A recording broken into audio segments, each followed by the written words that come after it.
Hey guys, and welcome to How to Guide.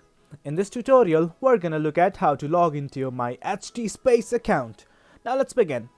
On any browser of your choice, simply type myHTSpace.me and hit on enter right now. Now this is something like an information page. I'm gonna scroll down. It's gonna show you how to log in.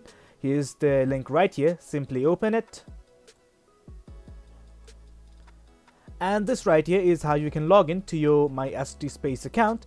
In case if you did not find this, simply go to another browser of your choice and type MyHTSpace login employee. The same link will be provided right here.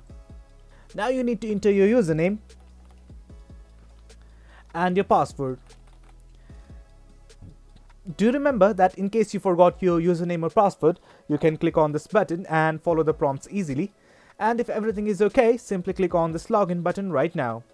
Well guys, that's it for the video. That's how you log into your MyHTSpace account. Hope you guys found this video informative, and for more content like this, do remember to hit like, share and subscribe. Thank you.